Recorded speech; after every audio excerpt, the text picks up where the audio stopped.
Kita sampai Al-Maidah ayat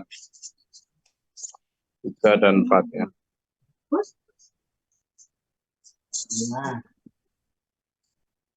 A'udzubillahi minasyaitonirrajim. Bismillahirrahmanirrahim. Yas'alunaka madza uhilla lahum.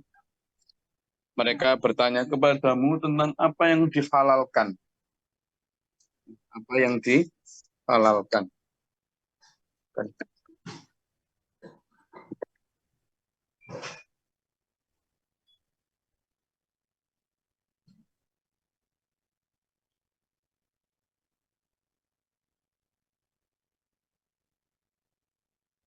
Jadi Allah berfirman bahwa akan bertanya kepada kamu wahai Muhammad, apa yang dihalalkan? Apa yang dihalalkan? Karena ini ada dua ya. Yang bertanya ini adalah orang beriman dan yang bertanya adalah orang Yahudi Nasrani. Kalau Yahudi Nasrani itu tujuannya yang nguji, ngetes Rasulullah tentang gimana sih, coba kita tanya Muhammad itu apa yang dihalalkan kalau menurut Muhammad itu apa, coba kita tanya gitu kan gitu. Nah, ternyata oleh Rasulullah ya dijawab dengan lugas tentang apa yang disampaikan oleh Allah. Jadi nggak macam-macam gitu. Artinya yang disampaikan ya sesuai dengan yang dihukumi oleh Allah SWT. Nah, di sana ada satu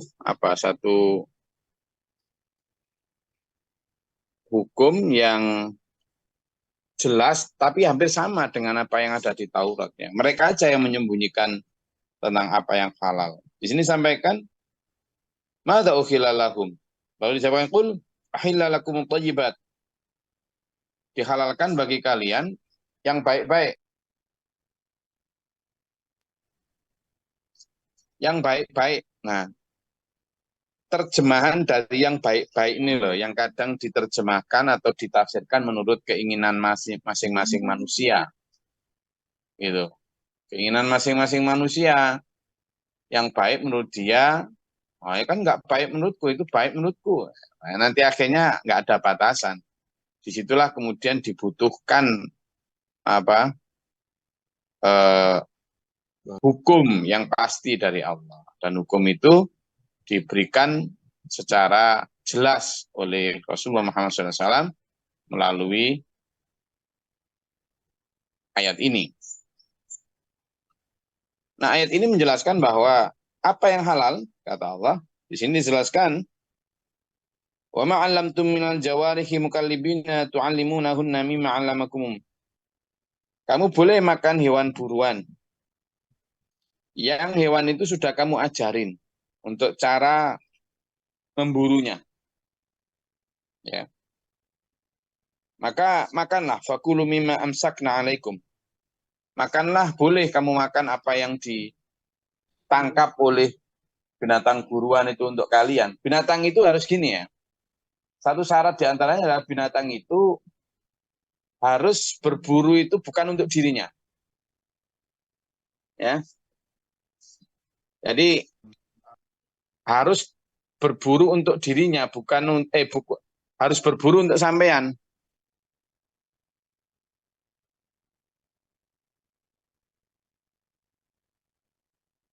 Jadi bukan yang untuk dirinya, karena kalau sengaja untuk dirinya haram dimakan. Tapi kalau memang dia berburu itu untuk kita, karena kita suruh, karena kita latih untuk berburu, nah binatang pemburu itu sudah dilatih, nanti gigitnya di mana dan sebagainya itu dilatih.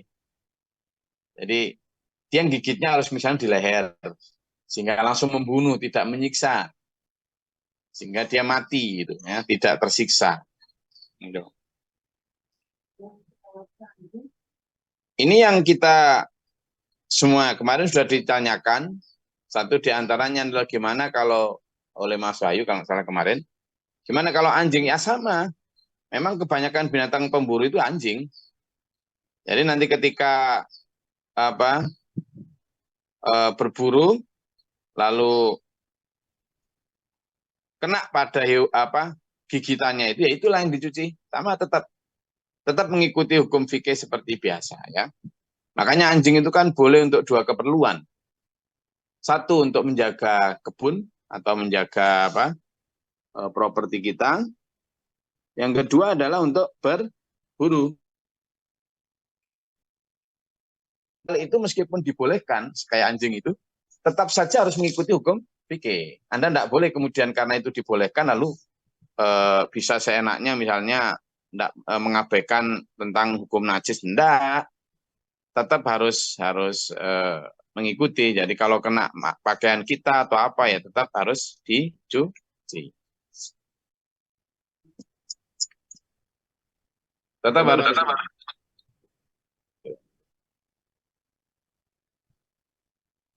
Nah, kalau perbedaannya adalah pada saat melepaskannya.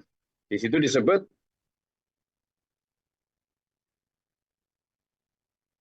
minal jawarihi mukallibina tu'allimunahunna mimma 'allamakumullah fakulu mimma amsakna 'alaikum, tapi ada wadhkuru smallahi 'alaihi. Ketika kamu melepaskannya itu kamu harus menyebut asma Allah. Nah, itu harus menyebut asma Allah. Bedanya di situ. Anggap bahwa binatang pemburu tadi itu seperti pisau kita yang kita pakai untuk menyembelih binatang. Dan ketika kita melepaskan pisau kita dengan menyebut asma Allah. Bismillahirrahmanirrahim. Innallaha sari'ul hisab. Sungguhnya Allah sangat cepat hisabnya. Al yauma uhilla lakumut thayyibah. Dan hari ini juga dihalalkan bagi kalian makanan-makanan yang baik. Makanan yang baik itu makanan yang tidak diharamkan, gitu aja simpelnya. Yang kedua, makanan yang sehat. Jadi meskipun tidak diharamkan, kalau nggak sehat nggak boleh ya. Makanan yang sehat. Wa ta'amul ladzina utul kitab, dan makanan ahli kitab hillul lakum, halal bagi kalian. Ya, makanan bagi ahli kitab halal untuk kita.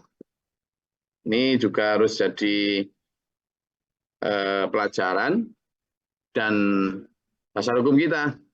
Siapa yang dimaksud dengan ahli kitab? Ahli kitab adalah mereka yang diberikan kitab. Mereka yang diberi oleh Allah agama samawi. Seperti kitab Zabur, terutama yang dikenal adalah Nasrani dan Yahudi, yakni Injil dan Taurat. Jadi makanan mereka boleh kita makan. Beda dengan orang musyrik ya. Orang musyrik itu yang menyembah selain Allah. Karena sebenarnya Yahudi maupun Nasrani itu percaya atau menyembah Allah. Cuma saja mereka mengalami penyimpangan-penyimpangan. Nah, kemudian yang kedua, wa ta'amukum hilul lahum. Makanan kalian juga halal untuk mereka. Kemudian tentang pernikahan, bagaimana interaksi antara kita dengan orang-orang non-Islam yang dari kelompok Ahlul Kitab. Non-Islam kan dua ya, Ahlul Kitab dan orang musyrik. Nah, yang dari Ahli Kitab ini, wal musanatu minal mu'minati, dan perempuan-perempuan yang menjaga kehormatannya, baik dari kalangan perempuan mukmin, wal musanatu minal ladina utul kitab, atau perempuan dari kalangan ahli kitab. Boleh kalian nikahi. Idza ataitumuhunna ujurahunna. Jadi orang-orang yang minal ladina utul kitab min qablikum, dari orang-orang yang diberi kitab sebelum kalian, itu boleh kamu nikahi asalkan kamu berikan mahar sesuai dengan aturannya. Dan selanjutnya bukan hanya tentang mahar, syaratnya adalah benar-benar muhsinina, benar-benar karena ingin menikahinya. Ya, bukan karena hanya sekedar ghairu musafihin, hanya untuk berzina misalnya, hanya untuk ya dinikahi untuk dinikmati saja, atau wala muttakhidhi ahdan, atau hanya sekedar dijadikan piaraan, hanya sekedar dijadikan gundik. Nggak boleh kalau itu. Jadi kalau dua hal itu hanya untuk sekedar perzinaan saja, atau untuk sekedar dijadikan gundik, piaraan, ahdan, tak boleh. Tapi kalau memang untuk dinikahi, terutama dari kalangan non-Islam ini, nah maka boleh, ya boleh. Wa may yakfur bil imani faqad habita amaluhu. Maka barang siapa yang ingkar atau kafir setelah beriman, maka sia-sialah amal perbuatannya. Wa huwa fil akhirati minal khasirin.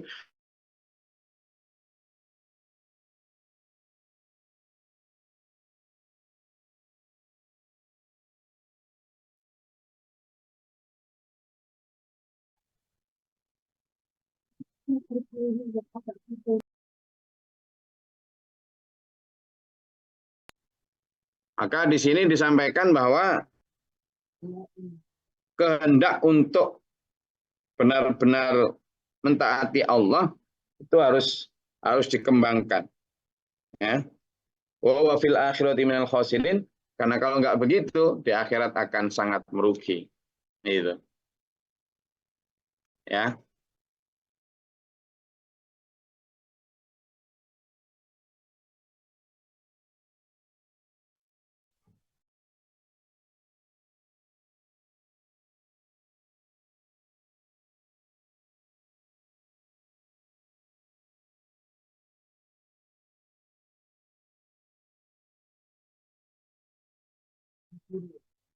Kita kan baru bahas apa tentang hewan buruan, ya.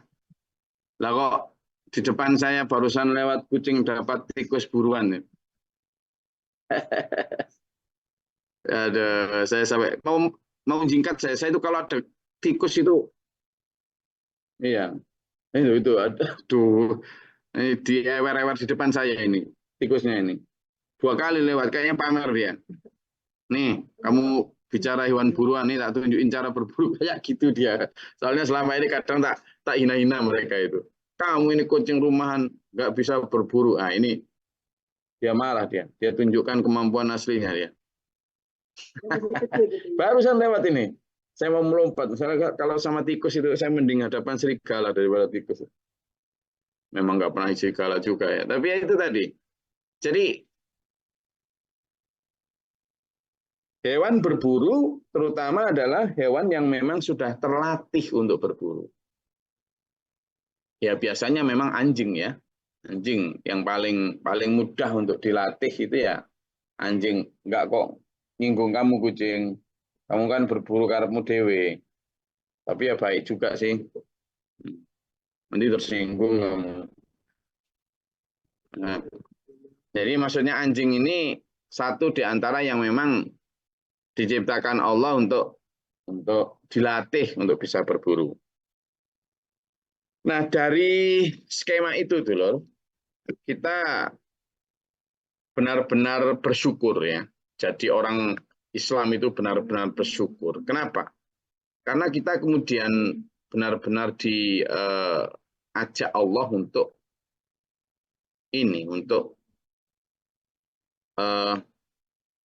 menjadi Islam yang kafah itu benar-benar dituntun dalam setiap tingkah dan perilaku kita. Benar-benar kita diarahkan kepada satu hal yang sangat penting. Nah, saya ingin berbagi ke sampean, apa sih makanan yang halal itu? Ini dulu. Ya, sebentar. Lihat di screen. Jadi ini, coba di layar sampean bisa dilihat. Makanan yang halal itu apa coba? Minimal dua. Ini. Baik atau memberi kebaikan kepada jasmani dan rohani, serta mendapat keberkatan. Jadi halal itu atau at-thayyib itu tidak hanya sekedar halal, tapi benar-benar memang sehat untuk kita. Jadi meskipun dia halal, masuk kategori halal, tapi kok kemudian ini bisa untuk sakit untuk kita, ya nggak jadi, nggak boleh, nggak jadi halal itu. Nggak jadi halal. Karena itu halal itu memiliki dua syarat ini, yakni memberi kebaikan kepada jasmani dan rohani, serta yang kedua tentu sesuai dengan aturan Allah mendapat ridho dan keberkatan Allah SWT. Ini yang pertama. Lalu yang kedua, ya, saya ingin menjelaskan juga ini. Jadi kalau dilihat ini, makanannya halal, nah ini, ciri-ciri ini, ciri-ciri makanan yang halal. Pertama, tidak ada dalil yang mengharamkannya. Nah ini, kan ini sesuai dengan kaidah usul al-aslu fil asya'i al-ibahah hatta ya dulu dalilu ala tahrimi gitu. Jadi sebuah kaidah usul itu disampaikan bahwa al-aslu fil asya'i, asal dari segala hal itu hukumnya adalah al-ibahah boleh. Tapi hatta ya dulu dalilu ala tahrimi. Sampai ada dalil yang mengharamkannya. Jadi binatang juga begitu. Kalau ada dalil yang mengharamkannya baru haram. Itu. Yang kedua, bersih dan tidak memundorotkan. Jadi meskipun dia baik, tapi kalau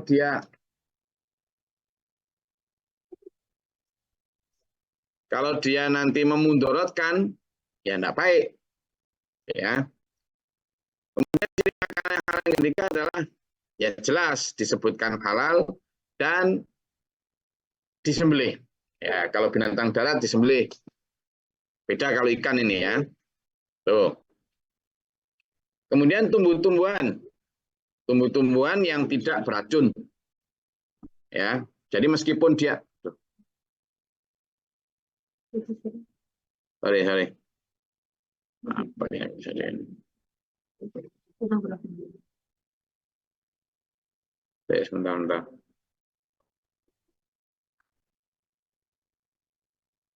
Jadi meskipun dia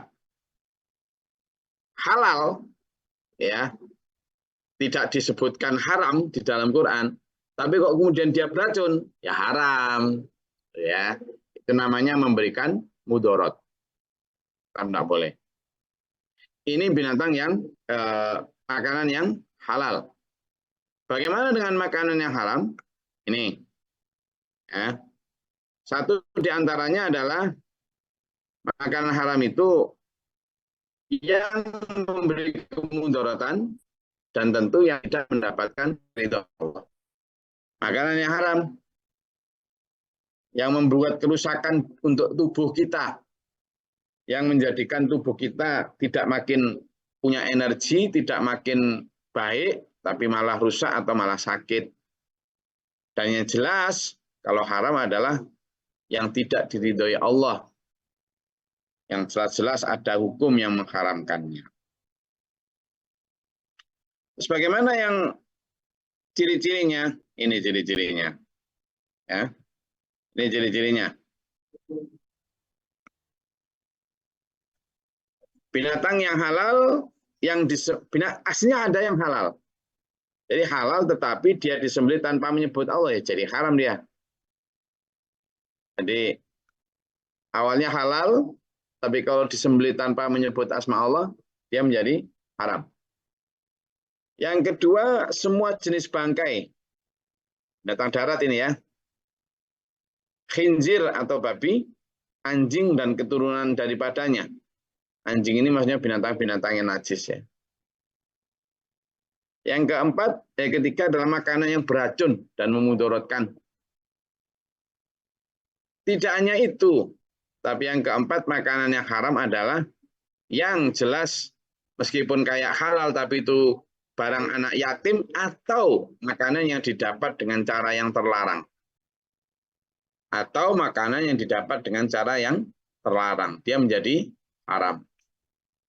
Atau diolah dengan cara yang terlarang. Misalnya, buah-buahan itu halal nggak? Kayak apel, pisang, semangka, halal. Tapi begitu dia dipakai untuk tadi as-sabu, ya kan? Untuk sesajen, untuk apa itu? Nah, dia jadi haram dia. Ya, jadi dia benar-benar ditujukan untuk selain Allah.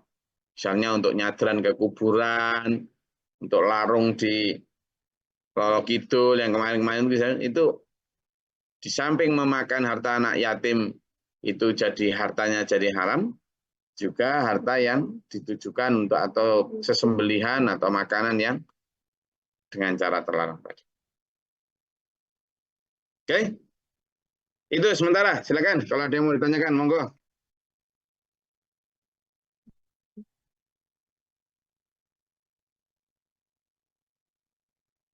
Silakan.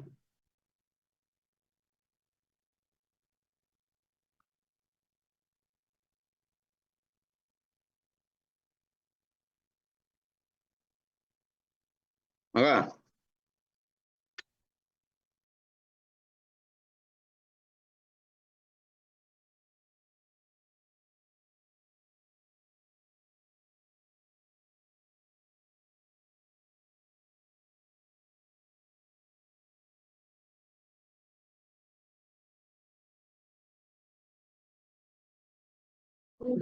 Silakan. Ada yang mau ditanyakan? Monggo. Terkait dengan ini. Mas Orikin tadi kemarin sudah. Siapa? Silakan lagi. Bu Sundari, monggo. Gus. Sabit. Ya. Kalau seperti makanan yang halal, tapi dia makan dengan sangat kenyang lalu muntah nih Gus, dan masih terus dimakan. Itu kenapa masuk kategori Oh, haram? itu jelas haram. Apalagi yang telah dimuntahkan itu kan banyak najis dia aja. Jadi binatang yang telah makanan yang telah muntah dari mulut itu haram itu. Karena haramnya bukan karena makanan tapi karena najisnya. Jadi jelas itu. Punten Gus, bukan muntahan, tapi masih yang ada di piring misalnya. Nah, dia itu kan muntah. Nah, padahal sudah kenyang tapi dipaksakan makan lagi, sudah muntah dia dipaksa makan. Nggak boleh. Jadi perintah Rasulullah jelas, makanlah dan berhentilah sebelum kenyang. Kalau melanggar itu ya jelas nggak boleh. Kalaupun belum sampai pada tingkat haram, dia adalah makruh, ya, makruh. Artinya sesuatu yang sangat dibenci oleh Allah, sehingga itu harus ditinggalkan. Nggak boleh kayak gitu ya. Boleh, apalagi kalau sudah kenyang sekali lalu masih dilanjutkan itu nggak boleh. Oke, silakan Bu Sundari tadi, monggo. Pak Sundari nih. Oh, Pak Jura, apa Pak Jura? Bu Sundari di sebelahnya. Kalau kita tarik kekinian, berarti kan ahli kitab ini sudah tidak ada, Gus. Matur. Ya, sebenarnya pada saat Nabi Muhammad dulu ahli kitab juga sudah tidak ada. Karena pada saat Nabi Muhammad itu ahli kitab itu juga sudah qalu salasin itu. Jadi mereka mengatakan 3 Tuhan itu gitu ya. Tapi mereka masih dianggap sebagai ahli kitab. Mereka masih dianggap sebagai ahli kitab. Ya itu tadi. Karena mereka agamanya agama samawi. Jadi posisi mereka saat di masa Nabi Muhammad dengan posisi sekarang itu sama. Sama. Jadi bukan berarti kemudian di masa Nabi Muhammad ahli kitab masih ada, enggak ya, sama. Itu. Di masa Nabi Muhammad mereka sudah menuhankan Isa juga. Sama dengan sekarang. Makanya itu kan ada beberapa ayat, kalau zaman baca surat An-Nisa, surat Al-Maidah, itu kan bicara tentang bagaimana kamu, hai orang-orang ahli kitab, ya kamu jangan ngomong Tuhan itu tiga, ayolah kita ini sawaun alaina gitu, sawa. Kita, kata Nabi di situ sampaikan, kita ini sama loh, kita ini bertuhan yang sama, kita ini gitu aja loh. Ya kamu itu hentikanlah ngomong kayak gitu. Itu terjadi di masa Rasulullah kepada ahli kitab. Ya ahli kitab itu banyak itu. Jadi ahli kitab yang dimaksud ini benar-benar sama dengan sekarang. Dan memang makanan mereka halal untuk kita, makanan kita halal untuk mereka.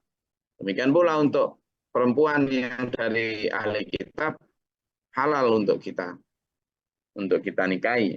Ya, sama dengan. Tapi ya memang kalau sudah kita nikahi tetap aja sama dengan masuk Islam, karena nanti kan kita nikahkan dengan syahadat juga itu.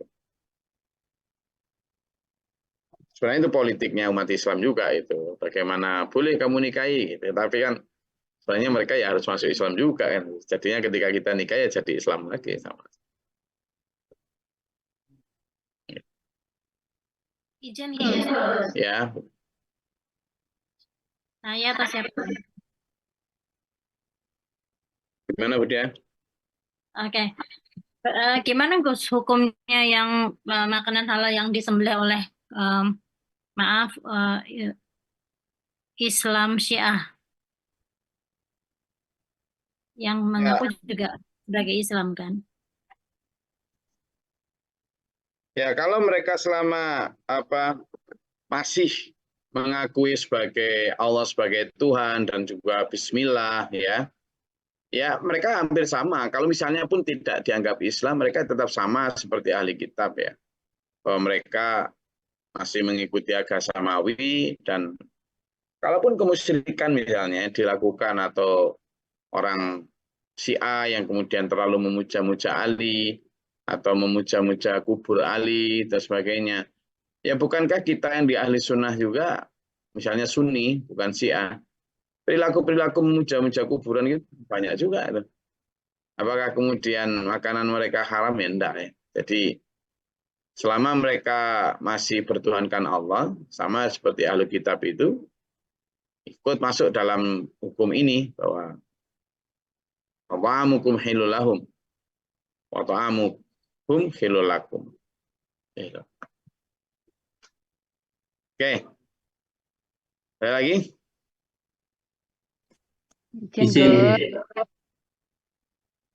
Izin Gus. Silakan Mas Solihin.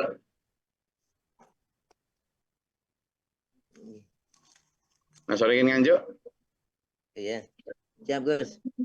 Itu Gus yang kebiasaan di lingkungan kami itu kan setiap ada mau berjalan lewat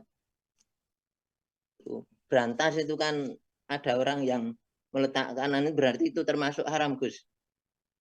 Hewan dan ayam itu loh Gus. Maksudnya kenapa? Kemarin sudah saya jawab toh. Ayam untuk bersabung toh? Bukan, yang apa? Diletakkan di lewat berantas itu loh Gus. Setiap ada hajatan itu kan termasuk orang Islam itu.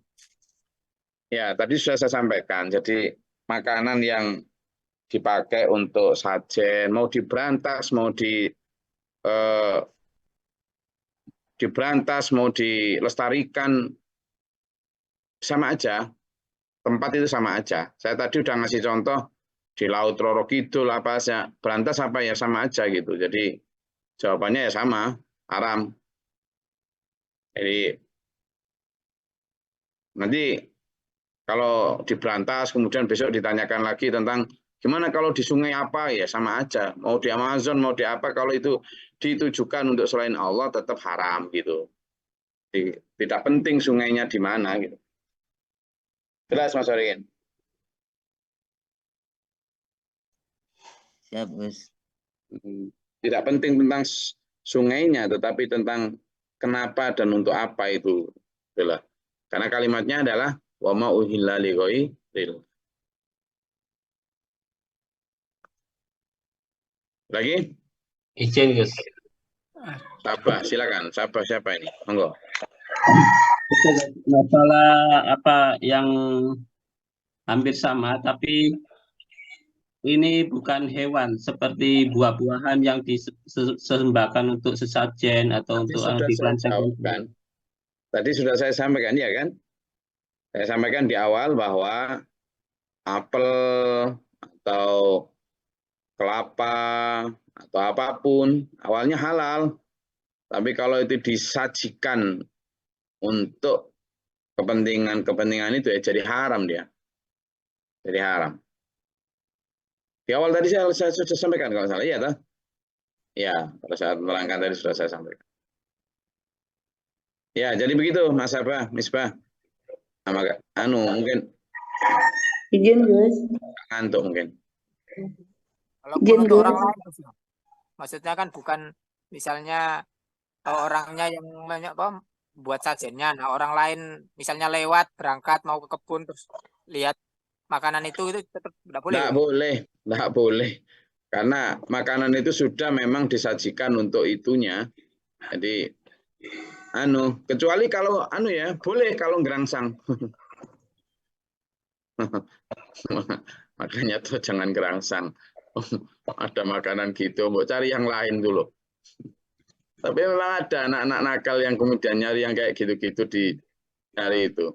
Ada biasanya daerah-daerah sana lah. Itu ada yang memang nyari yang luruan gitu-gitu. Jadi Mana eman Gus daging seger. katanya kadang eman-eman itu. Gus, izin Gus. Ya, Untuk makanan yang misalnya kita kan selamatan ini Gus ya. Terus kan ada tumpeng nih di tengah lingkaran itu tadi. Ada ingkung, ada segala macam tuh. Habis selamatan itu tumpengnya dimakan bareng-bareng gitu. Haram. selamatan apa ini? Ya, selamatan misalnya tahlilan untuk orang meninggal kayak apa gitu loh, Gus. Tahlilan untuk meninggal gimana ini? Harus jelas dulu. Ini ada orang meninggal kan, terus selamatan, mengadakan selamatan tuh genduren katanya. Kemudian untuk apa ya? Untuk selesai baca doa itu kan makan gitu, Nagus. Nah itu tadi tumpeng yang di tengah tadi itu selesai dibacai doa itu dimakan bareng-bareng itu bagaimana? Nah, ada dua pendapat itu tentang tahlilan, tentang apa itu kan ada dua pendapat ya. Sampean terserah mau ikut yang mana. Ada yang mengatakan bahwa itu tidak apa-apa, itu bid'ah hasanah. Ada yang mengatakan itu bid'ah dhalalah. Ya, ada pihak yang mengatakan bid'ah hasanah ya dalilnya banyak juga tuh. Bahwa itu boleh 3 hari, 7 hari dan sebagainya, ya. Ini sudah sering saya sampaikan, sudah sering banget. Dan ada juga yang mengatakan itu bid'ah dhalalah. Karena tidak dilakukan Rasul dan lebih sering, lebih mirip dengan perilaku umat Hindu di zaman sebelum datangnya Islam. Nah, kalau memang itu adalah bid'ah dhalalah, ya berarti makanannya tidak bisa dimakan. Tapi kalau itu bid'ah hasanah, ya makanannya boleh dimakan. Nah, sekarang sampean mau ikut yang mana? Ya Bu Zaro ikut yang mana? Monggo. Gitu. Itu aja. Ya, jadi dua pendapat itu kan ada di masyarakat ya. Dua pendapat itu ada di masyarakat. Yang satu mengatakan itu bid'ah dhalalah, yang satu mengatakan itu bid'ah hasanah. Nah, kalau dia memang bid'ah hasanah, ya boleh dimakan, berarti halal. Tapi kalau perilaku itu adalah bid'ah dhalalah, berarti makanan itu tidak bisa, karena meniru perbuatan orang non-Islam. Sekarang Bu Zaro mau ikut yang mana? Mau ikut pendapat yang mana? Kan di masyarakat banyak tuh pendapat tuh. Saya sebagai Gus sampean ya menjelaskan banyak pilihan di tengah kita tentang mana halal, mana haram. Nah, sekarang monggo kita kaji bersama selanjutnya. Ada lagi? Matur nuwun. Tadi Bu Parni ya Pak, Bu Kalimantan apa? Yes, ya. Apa? Coba singkat jelas. Yeah. Kalau makanan yang tadi bid'ah dolalah tadi Gus ya, itu kan sudah menurut Rasulullah, jadi kita harus mencontoh Rasulullah. Nah, seandainya kita dikasih Gus, terus kemudian kan itu sudah nggak bisa dimakan, itu gimana Gus? Kalau dikasihkan ayam, itu kan ayamnya juga dimakan kita, boleh nggak Gus? Apa? Yang tadi makanan yang selamatan tadi Gus ya, yang orang meninggal itu kan.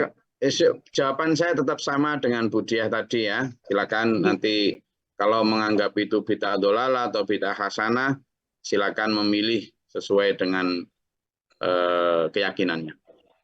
Iya Gus, maksudnya ngeten Gus, seandainya makanan itu dikasih ayam, terus ayamnya nanti kan dipotong dimakan kita, boleh nggak Gus? Ya, kembali ke pertanyaan yang saya jawab ke Bu Zara tadi, oke? Blora? Tadi yang Blora kayak nyalain mikrofon. Ya, Gus. Apa lagi? Ini tentang materi kemarin, Gus, yang ayat sebelum ini. Kemarin itu tentang pengundian nasib dengan anak panah nih, Gus. Kenapa nasib sampean? Tentang pengundian nasib anak panah nih, Gus. Terus kalau kemutan tentang arisan nih, Gus. Tentang arisan niku apakah niku mboten termasuk mengundi nasib, Gus? Matur suwun, Gus. Kayaknya termasuk itu. Teman dapat arisan. Oh, ibu-ibu biasanya Gus yang sering istri kula nggih dari arisan. Oh, asal pinten? Dalam, Gus? Dapat berapa? Ya, kemarin ada yang 500.000 kadang-kadang. 500 juta. Wih. 500.000, Gus. Oh, tak kira karena viral 271 triliun itu jadi Gus bakas arisan-arisan pesawat. Berarti mau transaksi, Gus? Baiknya dihindari lah arisan-arisan kayak gitu. Karena memang ada unsur judi ya di sana itu. Ada unsur undi nasib. Nah, jadi orang pada muga-muga jenengku gitu. Begitu ditarik tek tidak namanya gelo gitu kan. Gelo. Begitu tek. Nah, terus yang kedua coba lihat. Orang arisan itu kan sebenarnya berhutang. Sebenarnya berhutang. Misalnya, yang pertama kali dapat itu kan uang siapa? Uang Anda belum punya uang kok terus ujuk-ujuk punya uang 10 juta itu. Itu kan berarti sama sedang berhutang kepada misalnya ada 10 atau 60 orang di situ.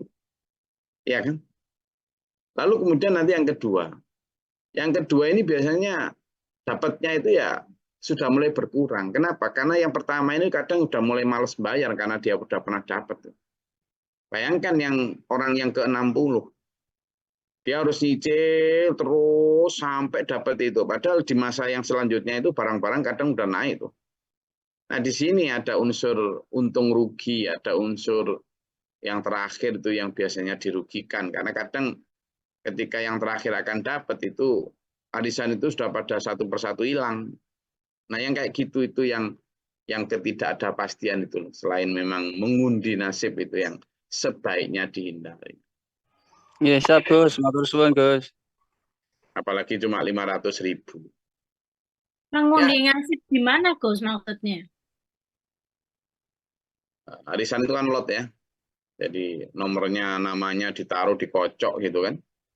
Jadi, Nah, itu dia tergantung sistemnya dong kalau gitu. Saya juga ikut arisan di sini, ya. tapi kita sebarin dulu. Siapa mau nomornya kita buka dulu, siapa mau ambil dulu silakan. Jadi semua sukarela, Gus. Tidak ada Ya. ngocok-ngocok gitu. Ini yang dimaksud oleh Mas Ali ini yang biasa ada di Indonesia itu kan yang dikocok itu ya. Jadi ada undi nasib, biasanya namanya di dalam kertas diulul-ulul gitu, terus ditaruh di bak atau apa gitu, terus dicuit. Nah, yang keluar itu yang kemudian hore gitu, yang nggak keluar itu nangis dia, pulang deh.